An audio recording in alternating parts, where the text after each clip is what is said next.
Sentado y descubríos.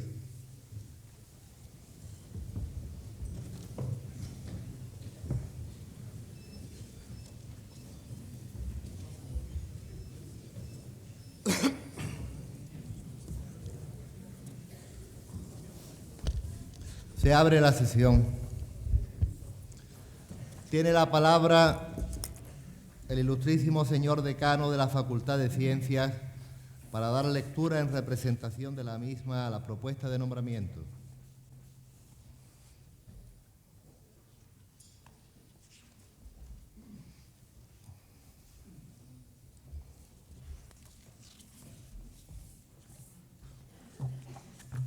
Con la venia. En sesión ordinaria de la Junta de Centro de la Facultad de Ciencias, celebrado el pasado día 30 de junio de 1998 y en su tercer punto del orden del día, se aprobó por asentimiento unánime, a instancia del Departamento de Biología Celular y Genética, elevar al claustro de esta universidad la propuesta de nombramiento del doctor don Esteban Martín Rodríguez Cairo como doctor honoris causa por esta universidad. Gracias.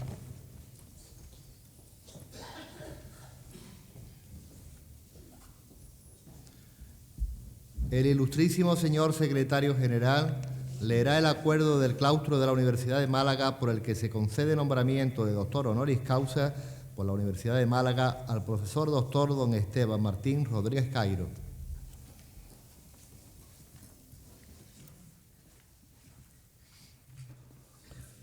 Con la venia. Acuerdo del claustro de la Universidad de Málaga celebrado el día 20 de mayo de 1999. En atención de los méritos que concurren en la persona del excelentísimo señor don Esteban Martín Rodríguez Cairo, presentados y defendidos por el ilustrísimo señor don José Becerra Ratia, catedrático de Biología Celular, el claustro de la Universidad de Málaga, en uso de la competencia que le otorgan los estatutos de dicha institución en su artículo 18, letra F, acuerda concederle el título de doctor honoris causa por la Universidad de Málaga, de lo cual doy fe como secretario general de la Universidad de Málaga a 20 de mayo de 1999.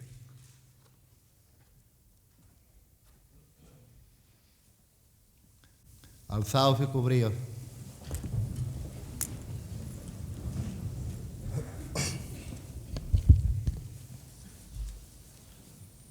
El secretario general, el decano y demás doctores de la Facultad de Ciencias se sirvan a acompañar al recipiendario que va a ser investido doctor honoris causa.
Sentado y descubrido.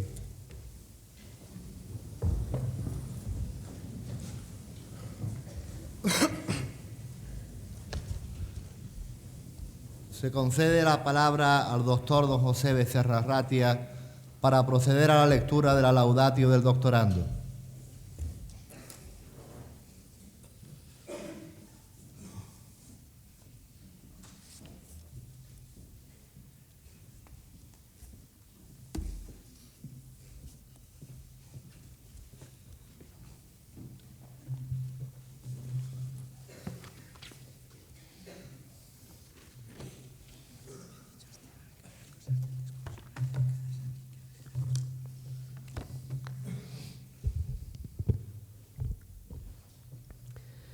Excelentísimo y magnífico señor rector, excelentísimas e ilustrísimas autoridades, claustro de doctores y profesores de la Universidad de Málaga, alumnos, señoras y señores.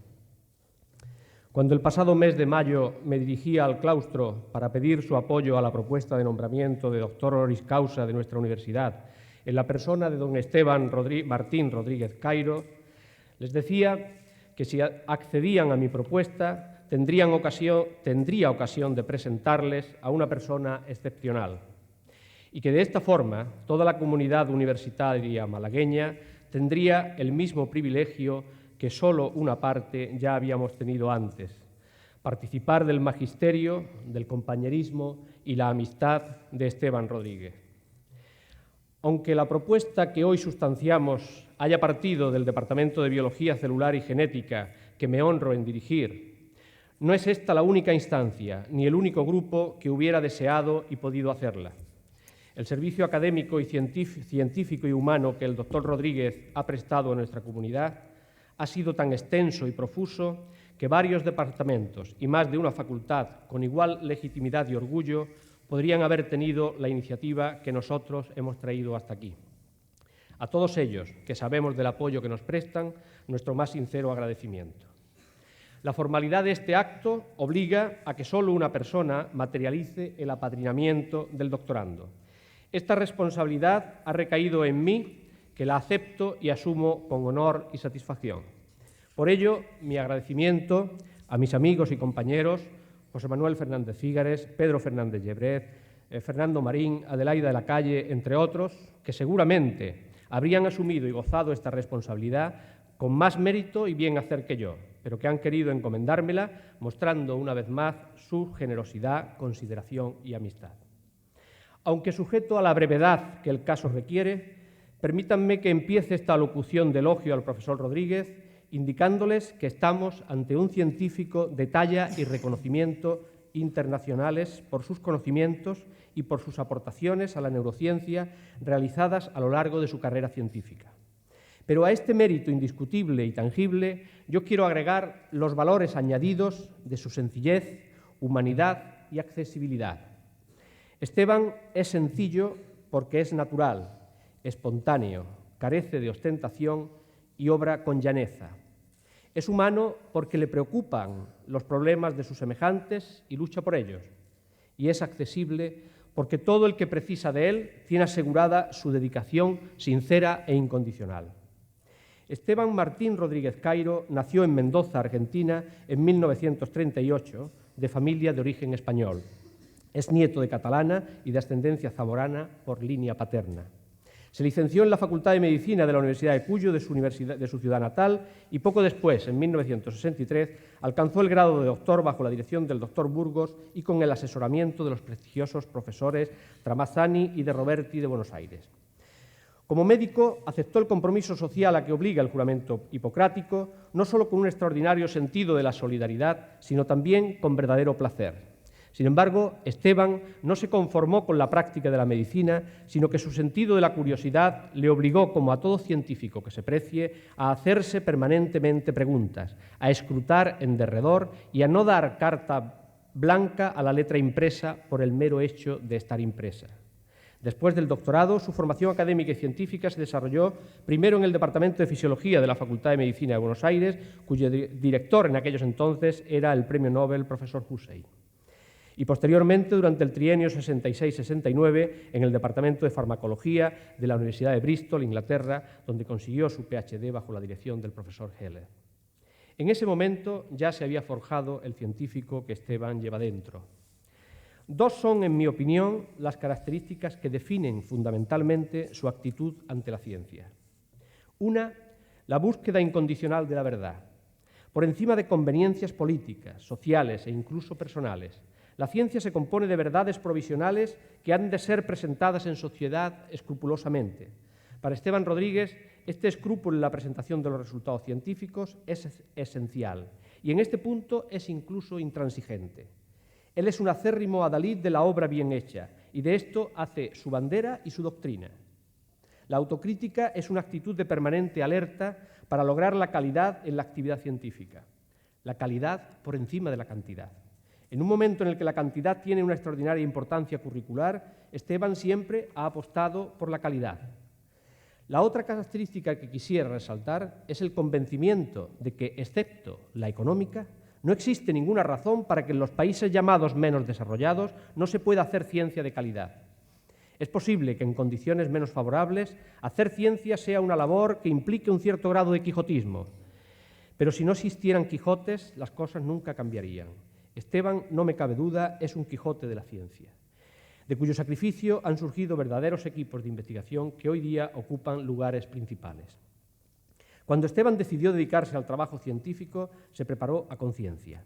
La dedicación quijotesca a la tarea bien hecha tiene un precio que no pocas veces han de pagar los propios Quijotes y, cómo no, las personas más allegadas. El tiempo no es elástico y el que se usa para alguna cosa se detrae necesariamente de otra.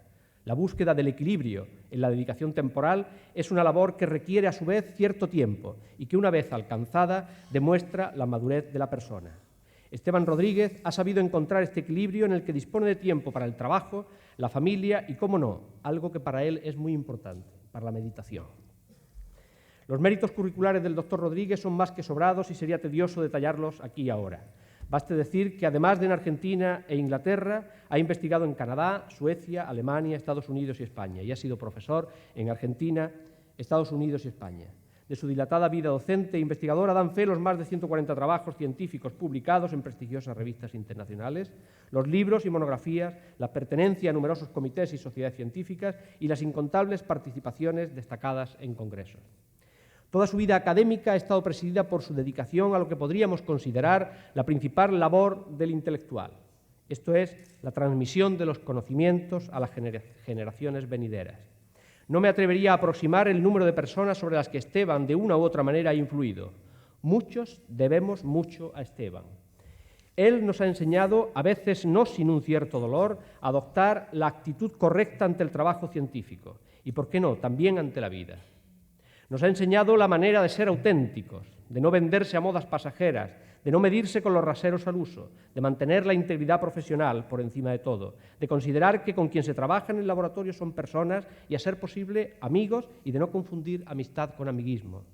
En suma, Esteban es una persona íntegra, y esto ya es decir mucho en la sociedad de hoy día, incluso, desgraciadamente, en el mundo científico. La dedicación profesional del doctor Rodríguez, como les apuntaba al principio, se ha enmarcado mayoritariamente en el mundo de la neurociencia. Sin embargo, no ha dudado en colaborar en importantes trabajos con otros colegas en campos próximos, en general relacionados con la endocrinología comparada, es decir, con el estudio de estructuras productores de mensajes químicos a distancia. Desde un punto de vista, podríamos decir, encefálico o cerebral, el doctor Rodríguez ha repartido su atención científica entre el suelo y el techo, o sea, en estructuras derivadas de las regiones más ventrales y más dorsales del tubo neural. Las preocupaciones del doctor Rodríguez se han centrado principalmente en estructuras que se encuentran en el suelo y en el techo del diencéfalo. Esta es una zona de extraordinaria importancia para el control de las constantes vitales. Su parte dorsal, el tálamo, recibe e integra informaciones sensitivas procedentes de todo el organismo. Y su parte ventral, el hipotálamo, es el principal centro de control de las actividades inconscientes, lo que hemos dado en llamar vegetativas o involuntarias. En esta zona, en el hipotálamo, el matrimonio Scharrer descubrió a principios del siglo neuronas que tenían la capacidad, considerada entonces extraordinaria, de funcionar como glándulas de secreción. puesto que esta sugerencia no solo iba contra el dogma establecido, las neuronas no son células secretoras, sino que además había sido inferida de los estudios en el hipotálamo de un pez, se mantuvo en cuarentena, y no durante 40 días precisamente, sino más o menos 20 años, hasta que fue aceptada tras los trabajos de Bargmann a mediados del siglo. Ya se sabe que antes y aún ahora la importancia dada a un descubrimiento científico y por ende la credibilidad estaba y aún sigue estando en razón directa a la proximidad filogenética entre el Homo sapiens y la especie usada en los experimentos. Los años 50 son, por tanto, los años dorados de la neurosecreción. Las neuronas no solo conectaban eléctricamente el organismo, sino que eran capaces de enviar mensajes a distancia a través de secreciones que vierten a la sangre. En este contexto conceptual inicia el doctor Rodríguez, hace ahora 40 años, sus trabajos en el mundo de la neuroendocrinología y pone su atención, como decíamos antes, en el suelo, en el hipotálamo y en la glándula maestra que gobierna el sistema endocrino, la hipófisis.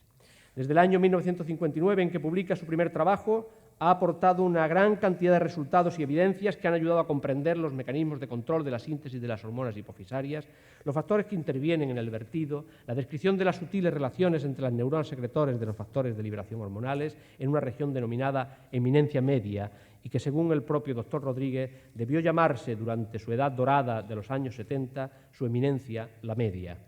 La dedicación de Esteban a estos temas mereció la atención de Scharrer y Bargmann, los padres de la neurosecreción, que le invitaron por ello a escribir un capítulo de su libro en 1970. Desde entonces han sido varias las invitaciones que ha recibido para colaborar en textos de neurosecreción, lo que lo convirtió en una referencia fundamental en el mundo, escribiendo 2 libros en el 71, otro en el 73, 82, 84 y 88.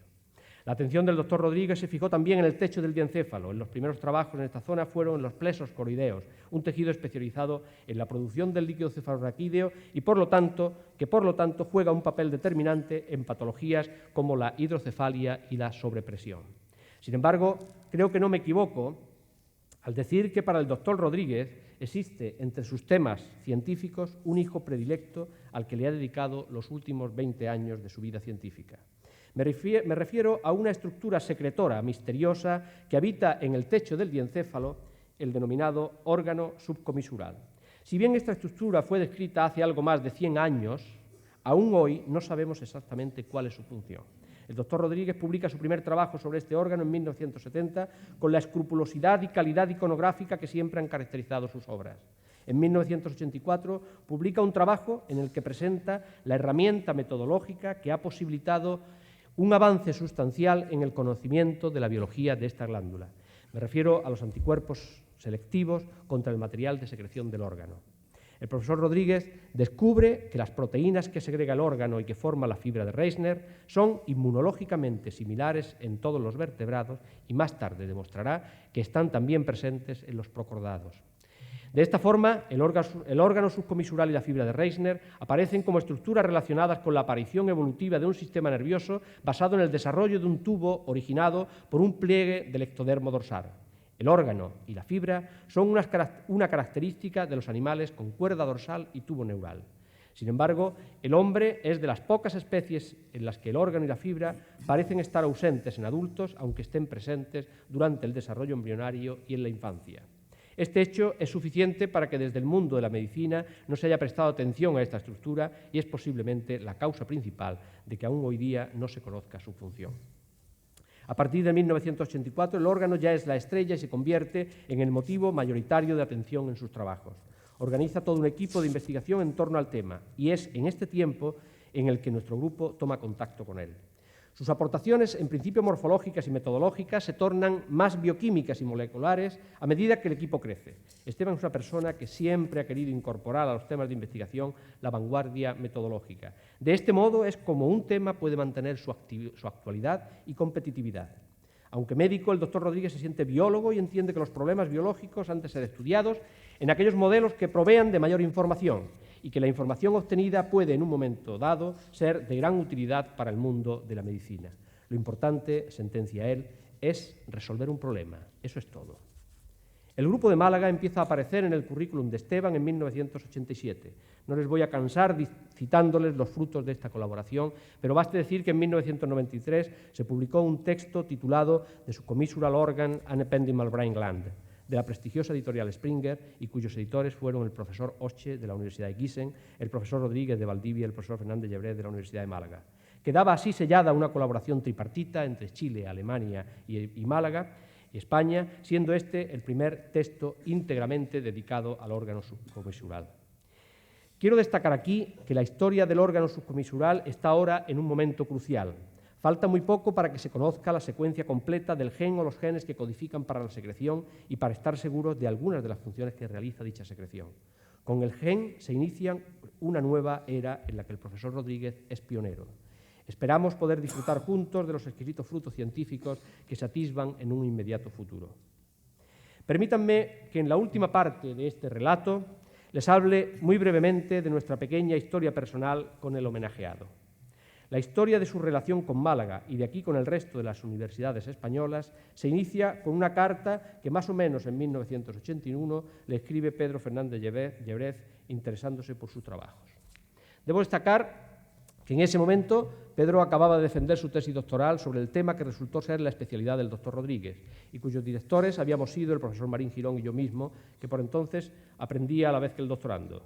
Esta era una carta típica de un joven investigador que encuentra a un autor con trabajos en revistas prestigiosas y que además es hispanohablante.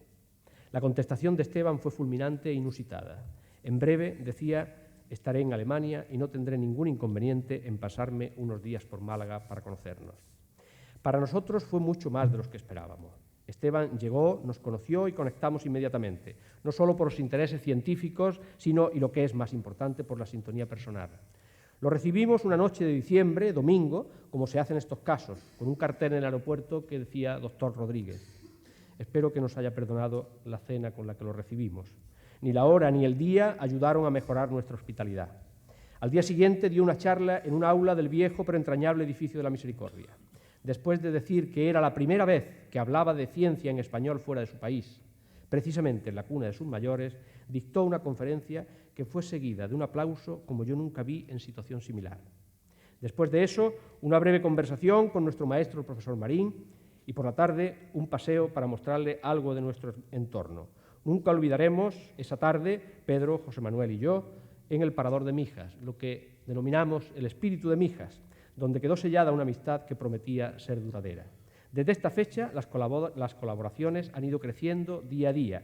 De hecho, Esteban ha estado viniendo a Málaga casi anualmente desde entonces. Varios de nuestros jóvenes investigadores se han formado con él en Valdivia y algunos chilenos también han permanecido en nuestro laboratorio por tiempos prolongados. En 1990, Esteban fue contratado como profesor visitante de la Universidad de Málaga y durante 5 años ininterrumpidos ejerció formalmente su labor docente entre nosotros. Málaga fue la puerta de entrada para el profesor Rodríguez en España. Quiero pensar que aquí él también encontró muchas raíces. Creo que incluso haya podido llegar a encontrarse a sí mismo. En el país de los místicos que tanto estima, de Teresa y de Juan de la Cruz, no me cabe duda que Esteban ha revivido sensaciones únicas. Como era de esperar, el magisterio de Esteban se extendió por numerosas universidades, Oviedo, Salamanca, La Laguna, Murcia. Nosotros fuimos los primeros. También debiéramos haber sido los primeros en los reconocimientos oficiales, pero probablemente por el hecho de seguir la colaboración activa, de formar parte del mismo equipo, de preocuparnos por el manuscrito de turno, la conferencia que toca, el próximo congreso, las contestaciones a los referees, no caímos en la cuenta de que se nos podían adelantar. Así pues, el doctor Rodríguez tomó posesión como doctor honoris causa de la prestigiosa y antigua Universidad de Salamanca en 1996. Allí estuvimos sus amigos compartiendo con él este merecido galardón. En fin, nunca es tarde si la dicha es buena y efectivamente creo que la dicha es buena. En una de sus últimas conferencias pronunciadas en la Facultad de Ciencias a los estudiantes que terminaban su carrera en 1993 y que tituló El proyecto personal, los ideales y el mundo del futuro cercano, el profesor Rodríguez les dejó a nuestros estudiantes este destilado de su pensamiento. El espíritu crítico. No habrá proyecto personal posible sin este espíritu crítico, sin la fortaleza de la incertidumbre, ni la fuerza de la duda, ni la precariedad de las certezas. porque las incertidumbres son puertas abiertas hacia mi horizonte, son parte de mi futuro, son las que alimentan mi hambre de siempre saber, son las que están más cerca de la verdad. Las certezas, en cambio, cierran puertas, ofrecen la ilusión de la seguridad y lo permanente, pertenecen a otros y me son prestadas, me mutilan el futuro, son lo que está más cerca del dogmatismo. Esteban siempre ha sido un hombre de grandes valores éticos, un hombre de alma grande. En 1995 decidió que debía dar por terminada su estancia en nuestro departamento, por lo menos por periodos largos de tiempo. Él lo justificaba en su despedida de aquel año diciendo: «Ya habéis crecido en experiencia y sabiduría. Es conveniente y necesario que alcancéis un grado pleno de libertad, que cada uno vuele todo lo alto que su propio espíritu le posibilite». Y añadía: «No ha sido fácil tomar esta decisión. No es fácil por razones del corazón. El dolor de cortar raíces solo se ve recompensado al saber que es una poda amorosa, una poda que dará más vigor y nuevos frutos». Hemos querido, señoras y señores, y ha querido la Universidad de Málaga, considerar al profesor Rodríguez como doctor por razones de honor. Señor rector, por todo lo que acabo de decir y por los demás méritos no relatados en mi intervención que adornan al candidato, pido a su excelencia magnífica tenga a bien investir como doctor honoris causa por la Universidad de Málaga al doctor don Esteban Martín Rodríguez Cairo. He dicho muchas gracias.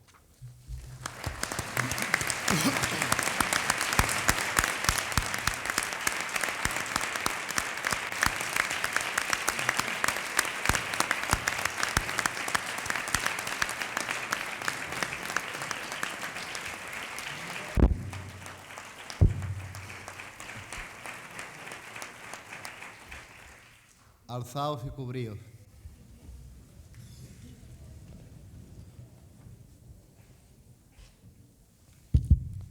Se va a proceder a la solemne investidura del doctor honoris causa del profesor doctor don Esteban Martín Rodríguez Cairo.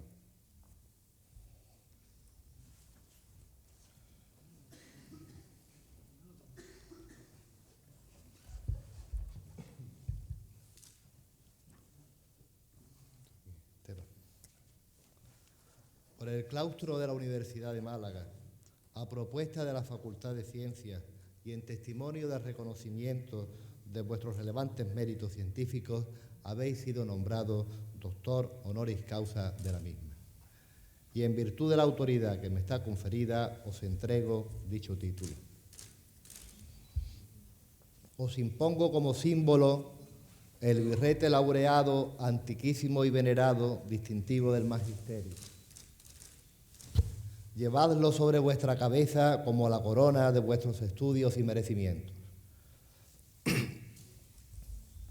Recibid el libro de la ciencia, que os cumple enseñar y adelantar, y que sea para vos significación y aviso de que por grande que vuestro ingenio fuera, debéis rendir acatamiento y veneración a la doctrina de vuestros maestros y predecesores.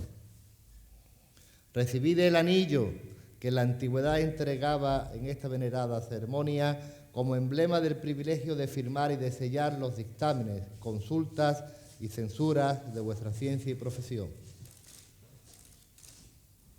Así como los guantes blancos, símbolo de la pureza que deben conservar vuestras manos, uno y otro signos también de la distinción de vuestra categoría.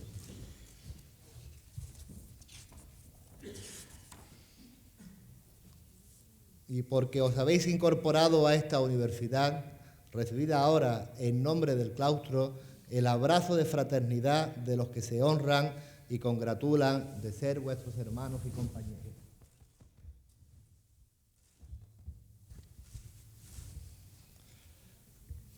Padrino.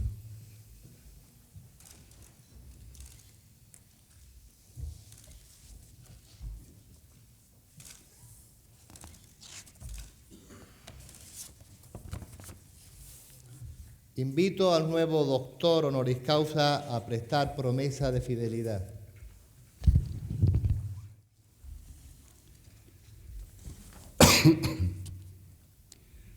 Policior me maxima diligentia, fidit atque honestate munere functionum, cu discipulorum proventium, universitatem honorem possim augere.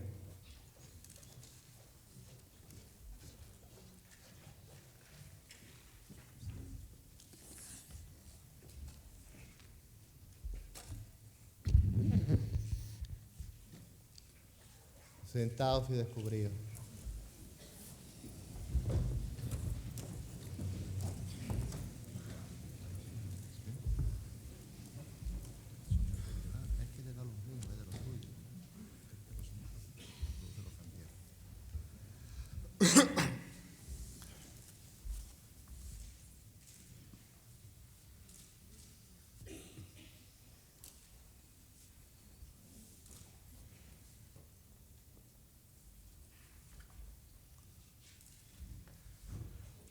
Tiene la palabra el doctor honoris causa, don Esteban Rodríguez Cairo.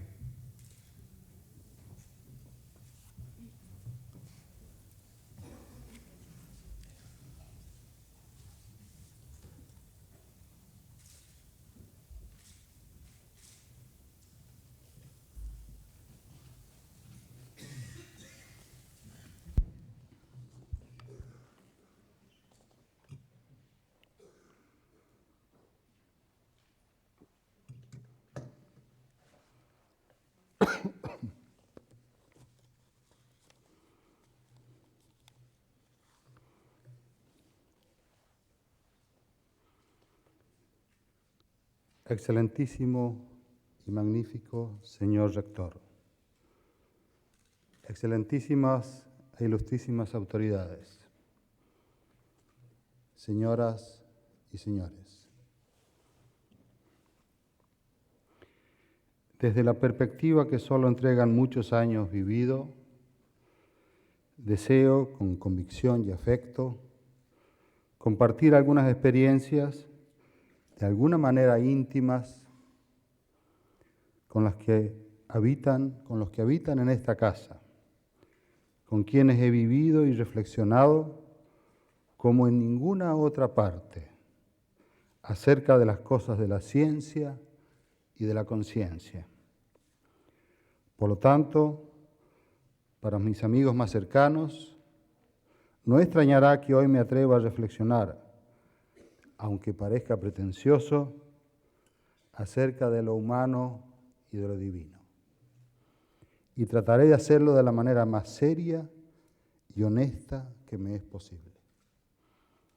En realidad esto es algo que empezó a interesarme y perturbarme desde que, siendo un joven cristiano comprometido y estudiante de medicina, empecé a estudiar e incluso a investigar sobre el cerebro.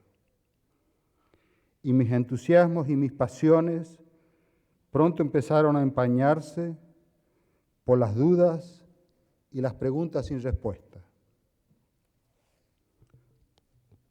Por ello, era inevitable que algún día llegara a encontrarme con Teilhard de Chardin, quien fue fundamental para que reconciliara mi fe en Dios y mi amor por la ciencia.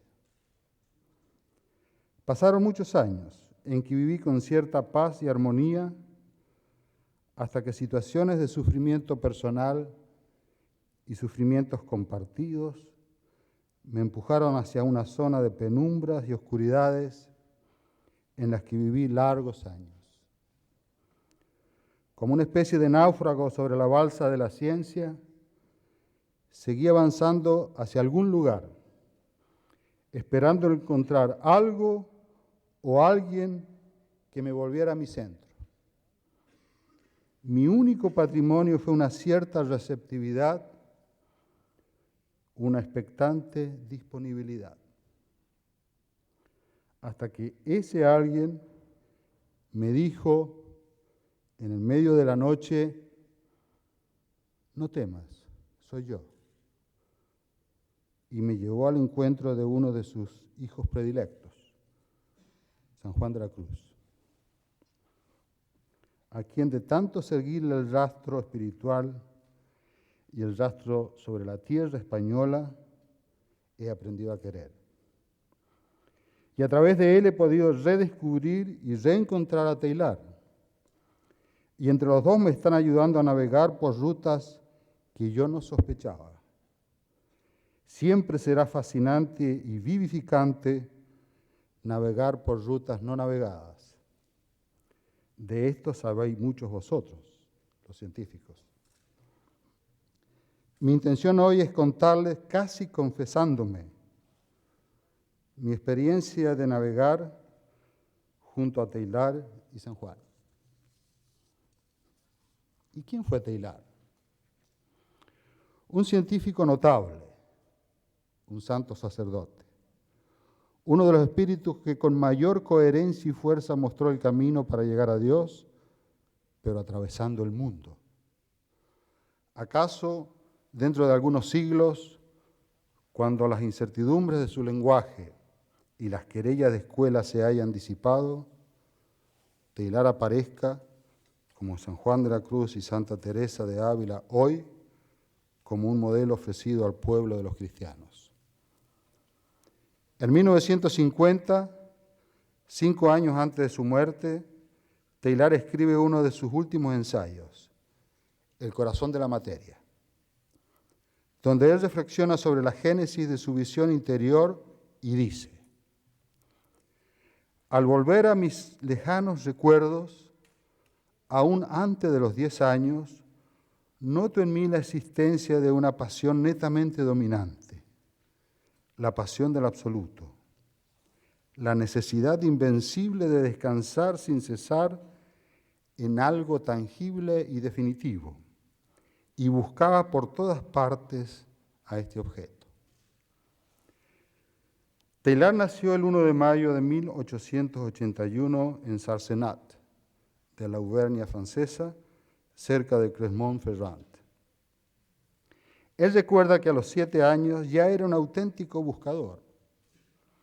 Solía retirarse a un lugar apartado en el jardín de su casa para allí contemplar la sabrosa existencia de su Dios de hierro. Y tampoco es que fuera cualquier trozo de hierro, sino que tenía que ser sólido, pesado como un trozo de arado, para que atrajeran su adoración. Con la perspectiva infantil del simbolismo que él veía en el hierro, él buscaba aquello que es permanente y duradero, en una palabra, inmortal. Pero un día descubrió, para su gran desconsuelo y desolación de niño, que el hierro se oxida y se corroe.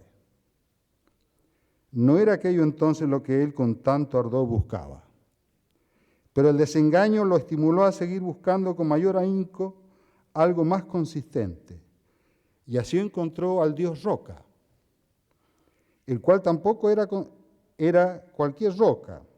Tenía que ser grande e indestructible como aquella de los montes de su pueblo. Pero de nuevo descubrió que hasta esos enormes pellizcos se rompen en 1000 pedazos. Pero esto tampoco lo amilanó. Él tenía que seguir buscando todavía más a fondo.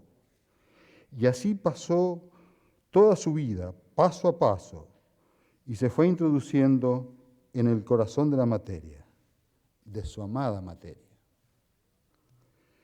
Teilhard quería con toda su alma dedicarse al servicio de la Iglesia y al servicio de la ciencia. La misma pasión le empujaba en 2 direcciones aparentemente irreconciliables, pero él estaba convencido de que deberían ser integrables.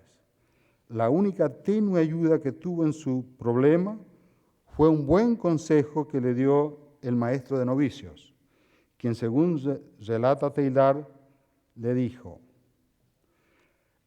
y se limitó en aquella única ocasión a afirmarme que el Dios de la cruz esperaba la expansión natural de mi ser, tanto como mi santificación, sin explicarme cómo ni por qué. Pero fue bastante para dejarme los 2 extremos del hilo en las manos, y me encontré salvado de aquel combate. Durante gran parte de su vida, Teilhard realizó una intensa actividad científica, como geólogo, paleontólogo y antropólogo, que lo llevó a numerosas expediciones en Egipto, Inglaterra y sobre todo a China. En 1929 descubrió cerca de Pekín, junto con el chino Pei Wang Can y el canadiense Black, el sinántropo, fósil humano que constituye uno de los eslabones más fuertes de la cadena humana. Miembro de la Academia de Ciencias de Francia, en 1950 el Colegio de Francia le ofrece una cátedra, la cual debe rechazar por orden de sus superiores eclesiásticos. Tampoco le fue permitido publicar ninguno de sus escritos, cercanos a 200, que contenían su extraordinaria visión, revelación tal vez, acerca del mundo, del universo y de Dios. Cuánta humildad y cuánta lealtad a su iglesia para callar lo que solo él sabía que estaba callando. Se autoexilia en Estados Unidos, en Nueva York, donde alcanza a vivir 5 años y muere el 10 de abril de 1955. Y así como un incendio no se puede esconder en un monasterio por mucho tiempo, solo meses después de su muerte se publican 6 de sus libros más importantes. En la madurez de su vida, en su ensayo, Como yo creo, Teilhard nos cuenta: la originalidad de mi creencia consiste en que tiene sus raíces en 2 dominios de la vida, habitualmente consideradas antagonistas. Por educación y formación intelectual yo pertenezco a los hijos del cielo, pero por temperamento y estudios profesionales yo soy un hijo de la tierra. Situado así por la vida en el corazón de 2 mundos, no he erigido ningún tabique interior, sino que he dejado actuar en plena libertad uno sobre otro. Después de 30 años consagrados a perseguir la unidad interior, tengo la impresión de que se ha operado una síntesis entre las 2 corrientes que me solicitan, decía Teilhard. Una no ha matado a la otra. Hoy creo más que nunca en Dios y desde luego más que nunca en el mundo. No está aquí a una escala individual la solución particular, esbozada al menos, del gran problema espiritual al que se enfrenta en la hora presente el frente de avance de la humanidad. Una de las cosas que más me sedujo en mi juventud de Teilhard, en los años 60, es su visión sobre el tiempo y el espacio. Según Teilhard, la superioridad que hemos adquirido respecto del hombre primitivo y que nuestros descendientes incrementarán en proporciones insospechadas es la de mejor conocernos y mejor situarnos en el tiempo y en el espacio, hasta el punto que hemos llegado a ser conscientes de que nuestras conexiones y responsabilidades son universales. Nuestros propios ancestros de hace un siglo creían que el hombre había nacido hacía 4.000 años. Hoy sabemos que la punta de un proceso de biogénesis de unos 4.000 millones de años. Es decir, somos un pequeño punto en el tiempo biológico. En el otro eje, en la dimensión del espacio, el hombre ha amasado una pequeña esfera con la desesperante superficie de la Tierra y la ha lanzado a través de los astros y hemos comprendido que no es más que un grano del polvo cósmico. Humillados y engrandecidos por nuestros descubrimientos, nos hemos ubicado poco a poco en las inmensas dimensiones del tiempo y del espacio y como si despertáramos de un sueño, estamos comprendiendo que nuestra realidad consiste en servir, en tanto que átomos inteligentes, a la obra que se realiza dentro del universo.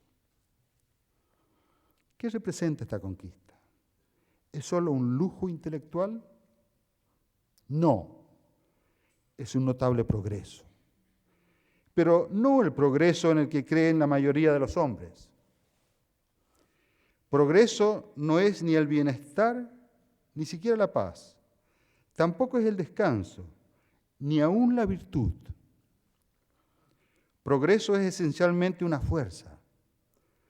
Es la conciencia de todo cuanto es y de todo lo que puede ser. Teilhard afirma con toda su fuerza: aun cuando se levante un clamor indignado, aunque se hieran todos los prejuicios, hay que decirlo. Ser más es, antes que nada, saber más. Ello explica que el misterioso atractivo que, a pesar de todas las batallas perdidas, lleva invenciblemente a los hombres de ciencia como hacia las fuentes de la vida. Más fuerte que todos los razonamientos y que todos los fracasos, llevamos en nosotros la intuición de que para ser fieles a la existencia hay que saber cada vez más. Y para esto buscar cada vez más. No sabemos exactamente qué, pero algo que algún día surgirá ante quienes hayan sondeado la realidad hasta el último límite. Esta fuerza de progresar en esta dirección hoy nos regala un extraordinario espectáculo. Los hombres más diferentes en educación y creencias nos sentimos muy cerca unos de otros, confundidos en la pasión común de buscar. Siento que lo que debería yo compartir con vosotros hoy es aquello de Teilhard que en el otoño de mi existencia más me conmueve. Es la visión de Teilhard acerca del amor y la felicidad. Veamos qué nos dice. Así como en el mundo de la materia todos los cuerpos obedecen a las leyes de la gravitación, la materia vitalizada se desplaza en la dirección que le aporta mayor bienestar. El hombre, como los demás seres animados, desea esencialmente ser feliz. Pero en su caso la tendencia hacia la felicidad adopta una forma nueva y compleja. Y esto porque el hombre no solo es un ser vivo sensible, sino que se ha convertido en un ser vivo reflexivo, lo cual lo abre a tres perspectivas nuevas: la percepción de lo posible, la percepción del futuro, pero por sobre todo la posibilidad de optar, es decir, la libertad. Un poder cuya aparición basta para inocular la duda y la dispersión en la evolución de la vida.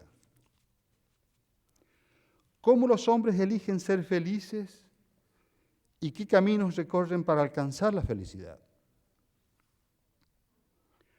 Aún reconociendo el riesgo que implica simplificar un fenómeno complejo, Teilhard reconoce en los hombres esencialmente tres actitudes ante la vida. Y para indagar en la esencia de estas actitudes y proyectos de vida, Teilhard nos ofrece una hermosa parábola de los tiempos nuevos. Nos invita a que imaginemos que el grupo zoológico humano es como un grupo de excursionistas que se proponen escalar una cumbre difícil. A las pocas horas de iniciada la ascensión, habrá algunos que sienten haber abandonado el albergue.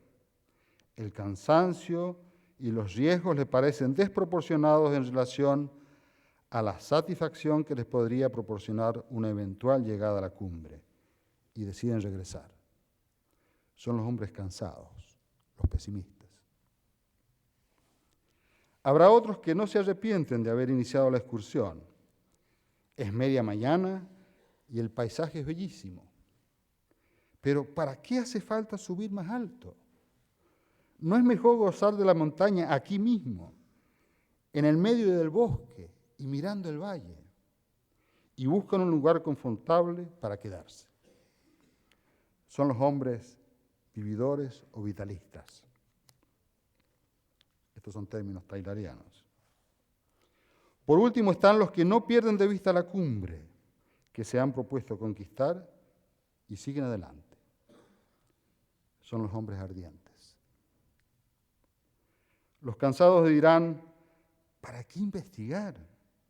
¿Para qué sirve la ciencia? En el fondo están diciendo que es mejor ser menos que ser más. Para los vividores, ser y vivir es empaparse del momento, gozar de cada instante sin perderse nada y sobre todo sin preocuparse. Para los hombres ardientes de Teilhard, vivir es una ascensión y un descubrimiento, y siempre es posible ser más. Se podrá ridiculizar a estas personas y tratarlas de ingenuos o idealistas, o incluso encontrarlos pesados. Pero mientras tanto son ellos los que actúan y es de ellos de donde surge la tierra del mañana. Estas tres actitudes fundamentales ante la vida se podrán dar en uno u otro orden en cada uno de nosotros, pero alguna de ellas terminará finalmente prevaleciendo. Tres formas esenciales de vivir y de aproximarse a la felicidad. Para el hombre cansado, la felicidad es la felicidad de la tranquilidad. Para los vitalistas es la felicidad del placer. La felicidad del crecimiento queda reservada para los que aspiran a la cumbre. Para ellos la felicidad no tiene valor en sí misma, es solo un signo, una recompensa, un producto del esfuerzo humano. El hombre feliz es aquel que, sin buscar directamente la felicidad, encuentra inevitablemente la alegría. La encuentra en el acto mismo de alcanzar la plenitud a través de ir siempre hacia adelante y al límite de sus fuerzas. ¿Podemos encontrar en alguna parte una razón para decidir que una de las tres vías es absolutamente la mejor y por consiguiente la única que puede hacernos realmente felices? Como un torrente de lava sorprendido por un enfriamiento, el mundo y los vivientes de la tierra aparecen a quien los mira y los palpa como un poderoso ímpetu petrificado. Pero mirad desde lejos y desde lo alto. La naturaleza parece maleable y en movimiento. La vida progresa metódica e irreversiblemente hacia estados de conciencia cada vez más elevados. La aparición recentísima del hombre sobre la Tierra es solo el resultado de un proceso iniciado en los orígenes de nuestro planeta. Discutimos sin cesar sobre cuál es la mejor actitud que podemos adoptar ante la vida. ¿Para qué? Si la decisión ya ha sido tomada sin contar con nosotros, y que nos guste o no, ya estamos a bordo del tren de la vida. Desde hace más de 4.000 millones de años, la inmensa masa de los seres, de la que somos parte, se dirige incansablemente hacia una mayor libertad. Y nos seguimos preguntando hacia dónde tenemos que ir. Involucionar para ser menos o detenernos para gozar son dos formas de navegar a contracorriente del flujo universal y aparecen como posibilidades absurdas, aunque muchos hombres opten por ellas.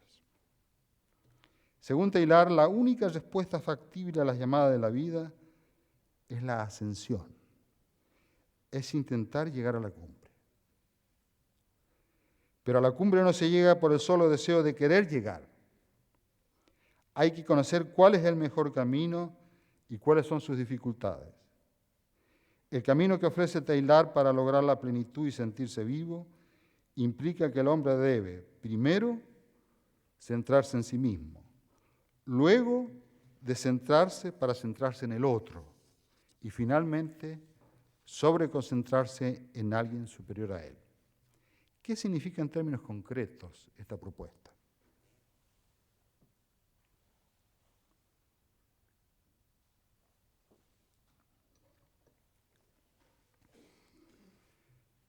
Primero, centrarse para ser plenamente nosotros mismos, para lo cual hay que trabajar duramente cada día de toda nuestra vida, esforzándonos por tener y desarrollar nuestro proyecto personal. Ser ante todo es hacerse y encontrarse a uno mismo.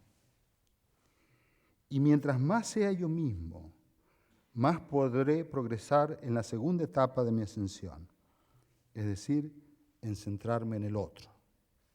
Solo podemos progresar hasta el final de nosotros mismos, uniéndonos a los demás, de tal forma de que desarrollemos un aumento de la conciencia. De aquí surge el sentido profundo del amor, que nos empuja a asociar nuestro centro individual con otros centros que elegimos. Y es que el encanto esencial del amor consiste en completarnos unos a otros. El amor es como la misma sangre de la evolución espiritual.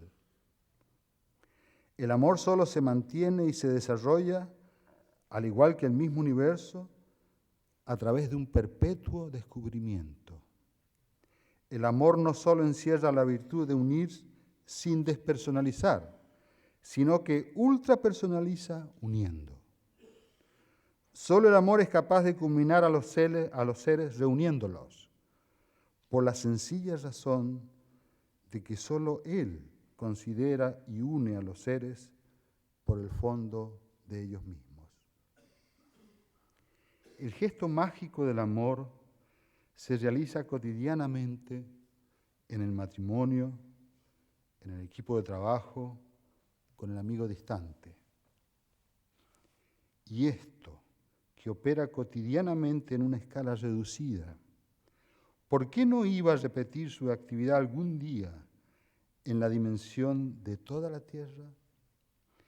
Sin un amor cada vez más universal, si un amor cada vez más universal no fuera posible, ¿qué o quién pone en nuestros corazones ese instinto irresistible que nos lleva hacia el sentido de unidad cada vez que nuestra pasión se exalta en alguna dirección?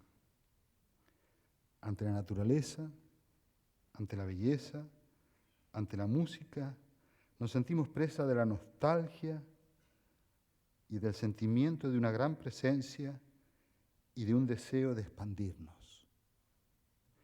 ¿Qué lleva a seres desconocidos a acercarse cálidamente por el solo hecho de compartir un mismo atardecer o un mismo concierto en los jardines del Generalife? Con el amor de la pareja, por los hijos, por los amigos y de alguna manera por el país, imaginamos que se han agotado las formas naturales de amar. Para Teilhard, de esta lista está precisamente ausente la forma de pasión más elemental, la que nos precipita a unos sobre otros. Un amor universal no es algo solo posible, sino también la única manera completa con la que podemos amar. Una vez desgustados un cierto número de afectos privilegiados, debemos esforzarnos por desarrollar nuestra receptividad al llamado del amor universal, de tal manera que ello nos conduzca de prójimo en círculos concéntricos cada vez mayores. Hoy más que nunca tenemos la posibilidad de ser conscientes de nuestra pertenencia a una única gran humanidad. La última etapa de nuestra ascensión a la cumbre consiste en reconducir la vida hacia otro más grande que uno. Teilhard da este paso en virtud de su fe religiosa. ¿Y cuál es el veredicto de la experiencia sobre esta triple propuesta? Gran parte de los hombres estarán de acuerdo sobre la pureza e intensidad de la felicidad de crecer y de la felicidad de unirse unos con otros. En cambio, la felicidad de sumergirnos y perdernos en el futuro, en uno mayor que nosotros, ¿no es una total especulación o un perfecto sueño? Alegrarse por lo que nos supera y por lo que todavía no podemos ver ni tocar. ¿Quién se preocupa por esto? Les preocupó a los dos Curie Ese hombre y esa mujer cuya felicidad consistió en entregarse a la aventura de descubrir el radio, una aventura en la que eran conscientes de que perder su vida era ganarla. Bajo otras formas y estilos, ¿cuántos hombres y mujeres, ayer y hoy, no han sido o están poseídos por la pasión de investigar? Los que investigan la Tierra y el universo, los que investigan la vida y el átomo, los que se lanzan a la conquista del espacio y los que investigan o trabajan por mejor servir al hombre, es decir, todos los que han entregado y entregan su vida por un ideal. ¿Qué dicen o escriben en sus cartas o memorias estos hombres? ¿Qué transmiten sus confidencias? La alegría, una alegría superior y profunda, la alegría de una vida que ha encontrado por fin un espacio interminable para expandirse, la alegría de lo interminable. Uno de los colegas científicos más cercanos de Teilhard fue Sir Wilfrid Le Gros Clark, un gran neuroanatomista y estudioso de la evolución del hombre. Estando ya muy viejo y retirado en su casa de Oxford, tuve la inolvidable experiencia de compartir todo un día con él. Llegué a él sabiendo que constituía mi última oportunidad de hablar con alguien que había compartido buena parte de su vida con Teilhard, y eso para mí era muy importante. Durante todo el día hablamos de pasiones comunes, estando Teilhard al centro del diálogo. Algo de lo allí aprendido lo he compartido con vosotros hoy. Antes de irme de su casa, Le Gros Clark me regaló un ejemplar de su libro que ese mismo día él había recibido de su editorial y que se titula Chant of Pleasant Explorations, o sea, algo así como Cántico a las exploraciones que dan alegría. Le Gros Clark, el último eslabón directo a Teilhard, moría 3 meses después. Lo que dificulta o imposibilita nuestra felicidad es sentir tan cerca el fondo y el final de todo lo que nos atrae. Sufrimiento de las separaciones, angustia del tiempo que pasa, terror ante la fragilidad de los bienes que poseemos, decepción por llegar tan pronto al final de lo que somos y de lo que amamos. Para el que ha descubierto un espacio interminable donde expandirse, todas estas sombras se desvanecen. Los Curie fueron admirables amigos, padres y esposos. Los Sharvers fueron una amorosa pareja y notables amigos de tantos.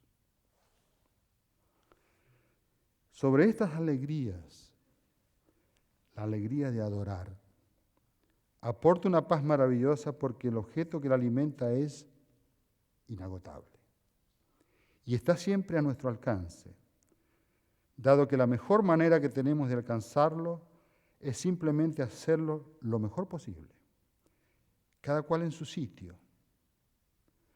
¿Acaso no se siente la cercanía de lo inagotable cuando uno mismo se ha agotado, llegando al límite de sus fuerzas?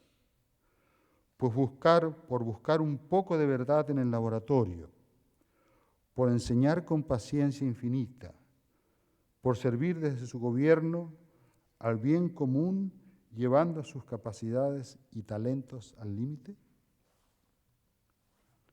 Y volviendo a nuestra ascensión, ¿cómo escalar los últimos metros, los más decisivos, para llegar a la cumbre y encontrar allí al omega, al inagotable?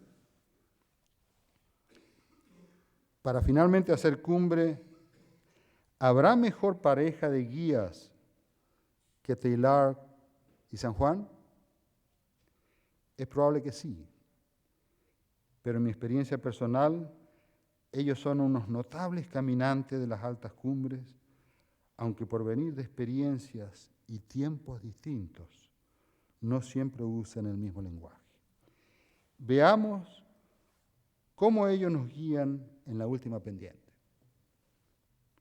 Dice Teilhard: un día el hombre tiene conciencia de que es sensible a una cierta percepción de lo divino, extendido por todas partes. Preguntadle, ¿cuándo se ha iniciado este estado en él? No sabrá decirlo. Empezó por una resonancia peculiar que acrecentaba cada armonía, por una radiación que aumentaba la percepción de la belleza. Cada día las sensaciones, los sentimientos, los pensamientos estaban más perfumados, más llenos de color, eran más evidentes debido a una cosa indefinible. Después, la fragancia, la luz vagas empezaron a precisarse y entonces empecé a sentir, contra toda convención, lo que había de inefablemente común en todas las cosas. Esto es lo que, explicitado de una u otra manera, podría referir todo hombre que haya avanzado lo bastante en su capacidad de sentir y de analizarse. ¿Y este hombre acaso sea exteriormente un pagano? Sopla una brisa en la noche. ¿Cuándo se levantó? ¿De dónde viene? ¿A dónde va? Nadie lo sabe. Nadie puede forzar a que sobre él se pose el espíritu, pero cuando se posa, lo percibe y podrá optar libremente por aceptarlo o rechazarlo. Dice San Juan: para llegar al elemento universal oculto en el fondo de los seres, de las criaturas, hay no solamente que completarlas, sino también atravesarlas, como una serie de capas sucesivas. Y este paso es una noche, una muerte. Es preciso entonces desprenderse, pues a fuerza de hacimientos y deshacimientos sucesivos es como Dios va emergiendo para nosotros. Dice Teilhard: el trabajo es un factor múltiple de deshacimiento para cuantos se entregan a él sin rebelarse, con fidelidad.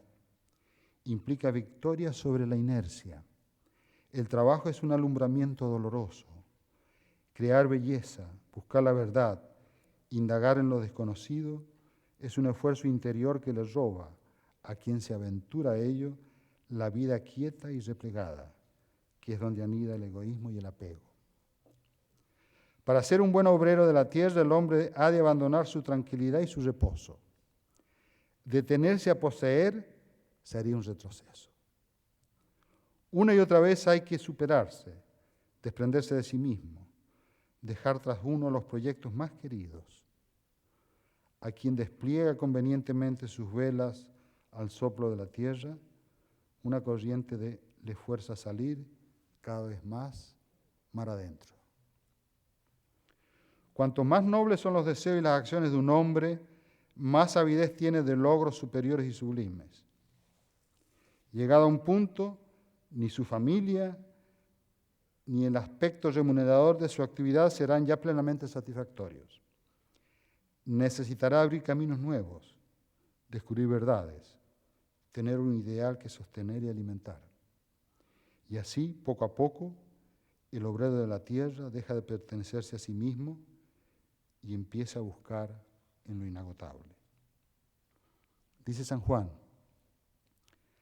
¿a dónde te escondiste, amado, y me dejaste con gemido?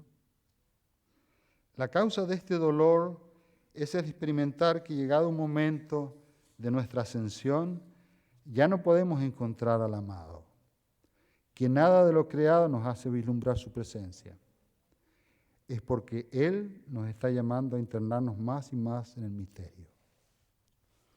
En este estado, el alma le pregunta a la creación con un grito de ansiedad: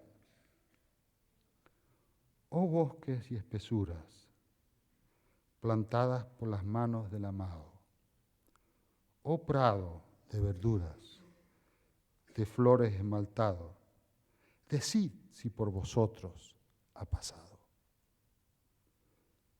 Y la creación le responde al alma: a la conciencia humana que busca. 1000 gracias derramando, pasó por estos sotos con premura, y yéndolos mirando, con solo su figura, vestidos los dejó de hermosura.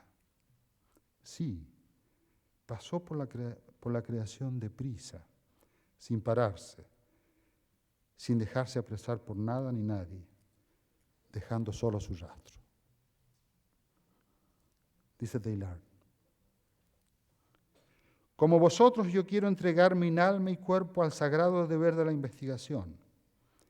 Exploremos todas las murallas, intentemos todos los caminos, escrutemos todos los abismos. Oh materia fascinante y fuerte, materia que acaricias y humanizas, materia que enriqueces, yo me abandono a tus poderosas capas. Al joven Teilhard, al igual que a cada uno de nosotros, no le fue fácil encontrar el camino y pasó por periodos de desconcierto y desconsuelo. Quizás el más fuerte fue cuando debió participar como caminero en la guerra. Los acontecimientos de 1916 durante la batalla de Verdún, donde pensó que moriría, resultan de incalculable valor para Teilhard. Esta experiencia es como una segunda conversión, una especie de muerte y resurrección espiritual. Es como si el viejo Teilhard se hubiera quedado muerto en el campo de batalla de Verdún para dejar que el nuevo Teilhard renaciera precisamente de lo más hondo de la desesperación humana. San Juan vivió una experiencia similar, la de su encarcelamiento durante 9 meses en una prisión de Toledo, en un calabozo oscuro, sin ver la luz del día, y la interminable noche sin luna y sin estrellas. No fue solo noche material, su confianza en Dios tambaleó, pero la prolongada noche en la cárcel terminó en noche dichosa, porque juntó amado con amada. Esta alegría de haber pasado ya la noche lleva a San Juan a decir, en un coro de 2, junto a Teilhard, a través de los tiempos, en una noche oscura, con ansias en amores inflamada, oh dichosa aventura, salí sin ser notada, estando ya mi casa sosegada. Salir de la noche para llegar al día, sí, pero con mi corazón en paz por haberte encontrado. Salí sin ser notada, sí, me fugué hacia la libertad, me liberé de apegos y egoísmos, estando ya mi casa sosegada, sí, habiendo logrado la paz, pero la paz que no consiste en el mero alivio de tensiones, una paz que no adormece, sino que compromete, que no ata, sino que libera, una paz cuya permanencia no peligra porque el objeto que la alimenta es inagotable.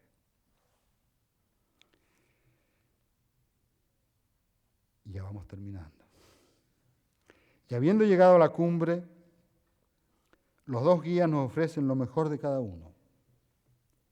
San Juan, un poema, y Teilhard, una consagración.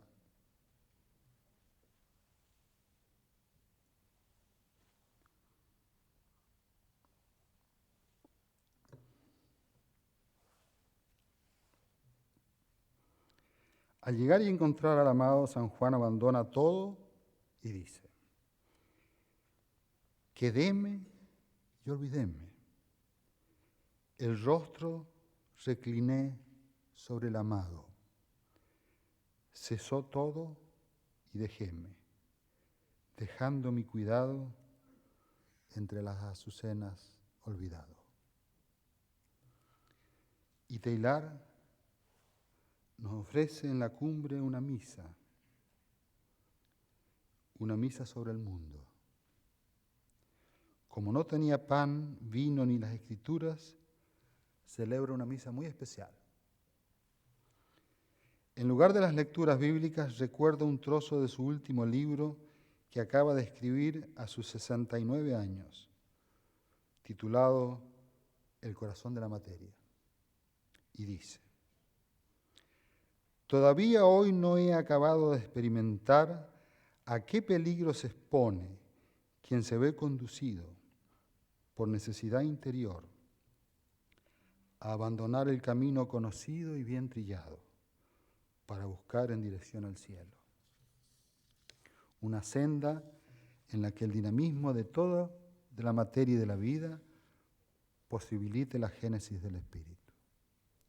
He aquí toda la aventura de mi existencia íntima, en el curso de la cual con frecuencia sigo teniendo miedo, pero a la cual me ha sido imposible no arriesgarme.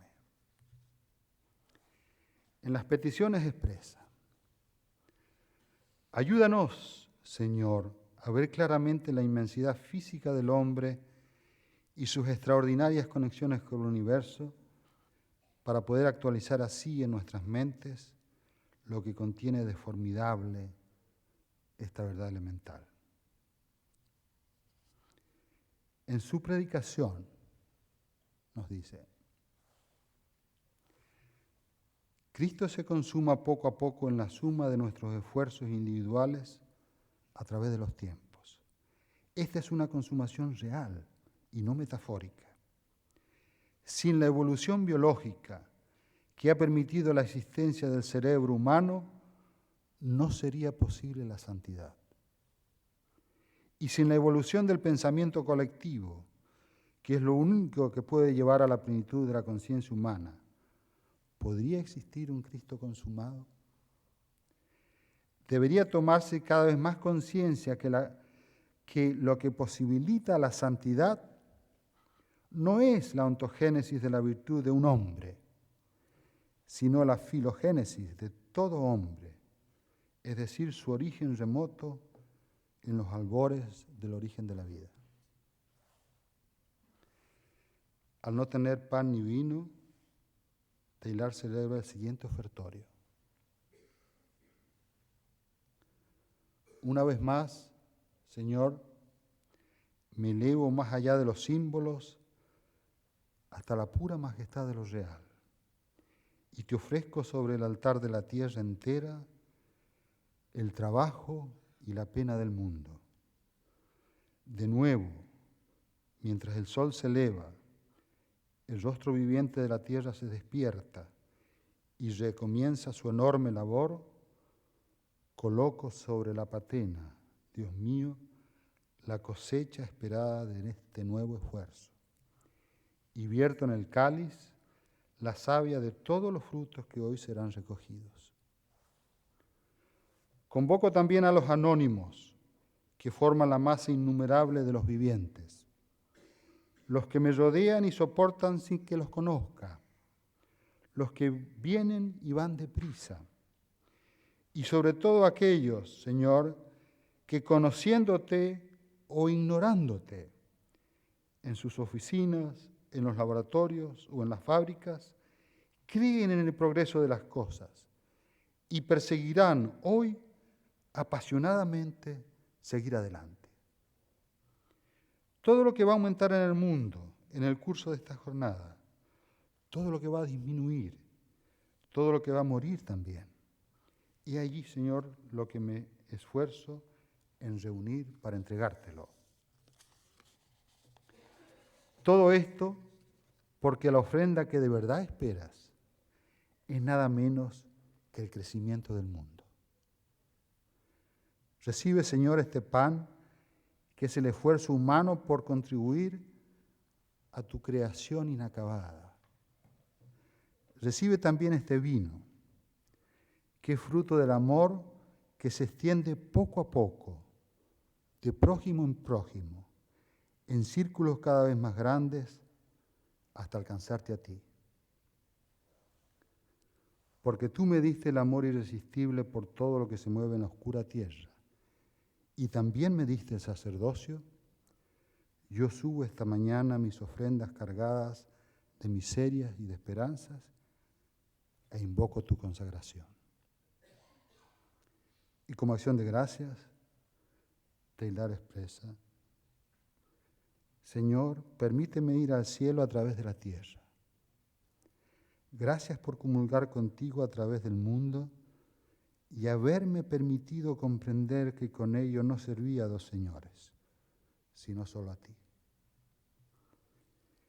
Creo con Teilhard que saber más es ser más, y que con esto se contribuye a la evolución humana. Esta casa de estudios, en donde tanto se investiga y tanto se enseña con honestidad y compasión, es por lo tanto uno de los sitios donde se cristaliza la esperanza evolutiva. Por ello doy gracias a aquellos que la guían, al rector, a los vicerrectores y a tantos otros. Agradezco a aquellos que con su esfuerzo la construyen día a día y con ello abrazo a tantos queridos amigos. Pero también creo con Teilhard y con San Juan que ser más es amar más. Y por lo tanto, cada lugar donde el amor florece será un punto donde la humanidad dé un paso hacia lo alto.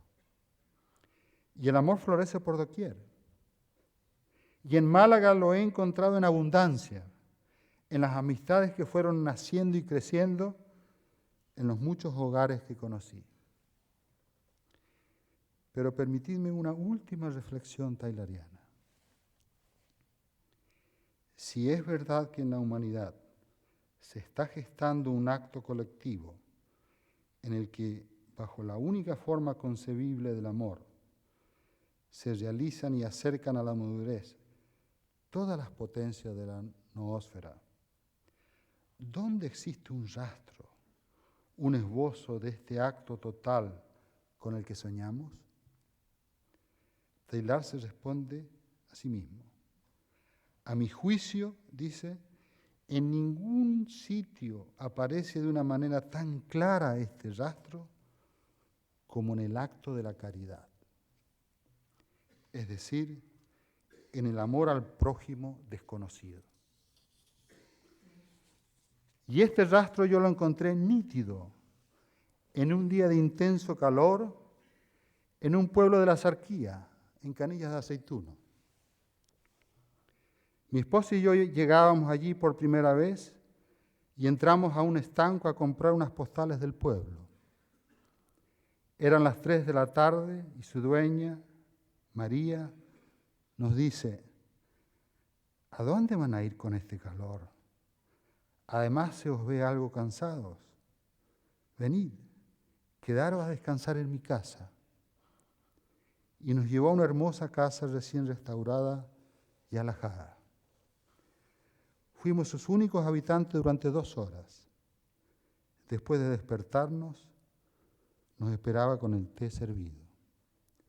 Allí nos enteramos que acabábamos de estrenar su casa, que por años, duro tras duro, había estado reconstruyendo y preparando para su familia. El amor gratuito, ese es el rastro dejado por la humanidad en marcha. Le he pedido a María, con quien durante estos años hemos desarrollado una hermosa amistad, que venga hoy aquí para retribuirle mínimamente su gesto y rastro de amor. Gracias, amada familia, parte de la cual está hoy acompañándome, por haber sido la principal escuela que me permitió descubrir el amor y que fue mi único apoyo en los tiempos oscuros. Gracias a todos vosotros por el gesto de acompañarme y por la paciencia de escucharme. Por último, gracias, Padre Pierre Teilhard, gracias, Fray Juan de la Cruz, gracias, Señor. Gracias.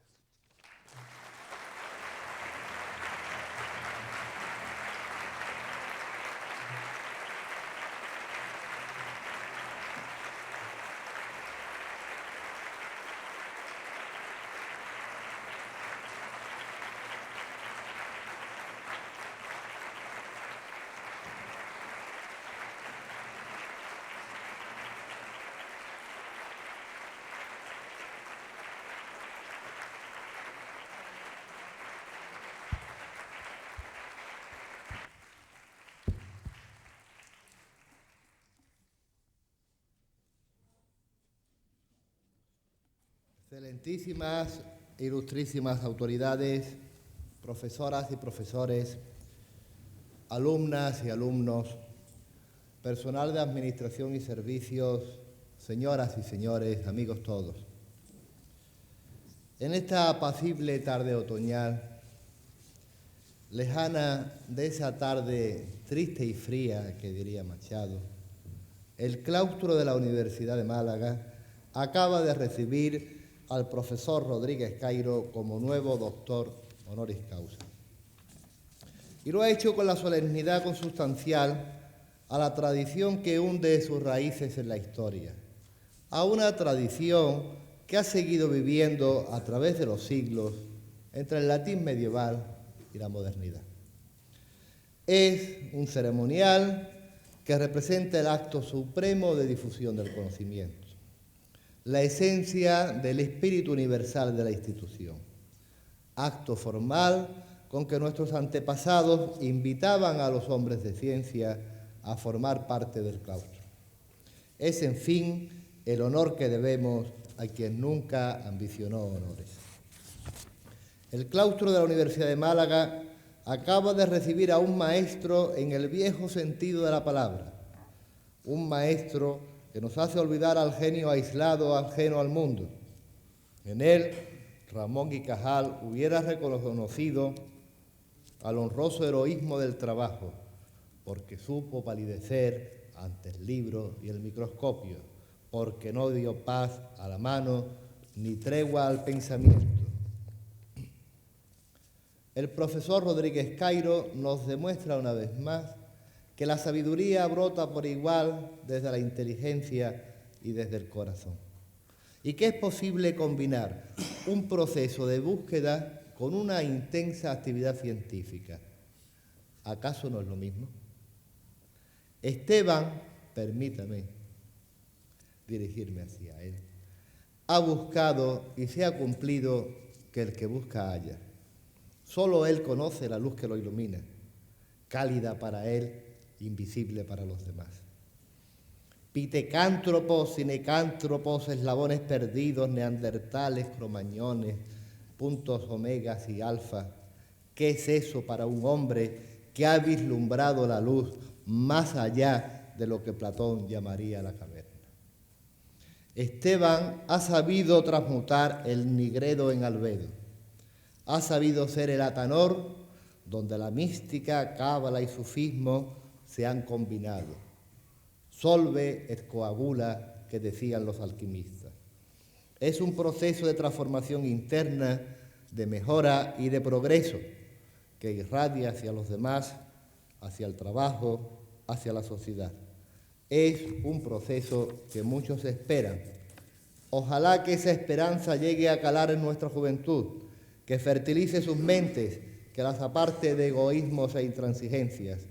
Ojalá que ciencia y solidaridad vayan siempre de la mano, convertidas en la fuerza transformadora que nuestro mundo necesita.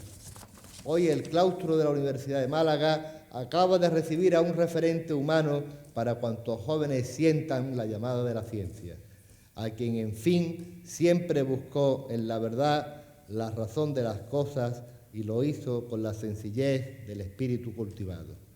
Profesor Rodríguez Cairo, sea bienvenido al claustro de la Universidad de Málaga.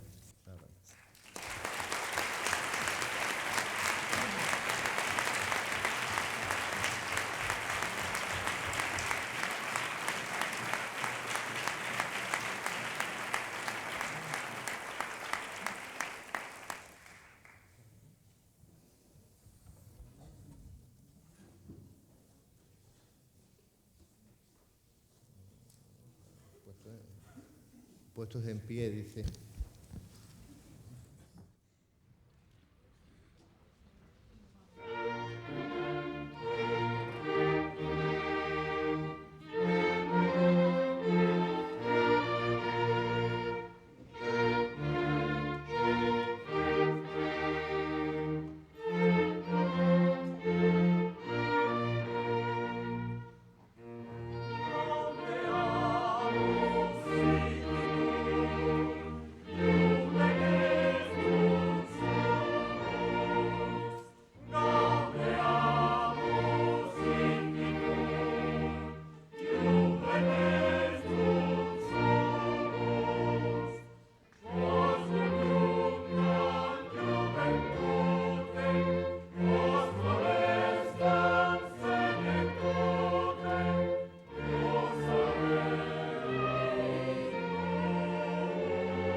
Se levanta la sesión.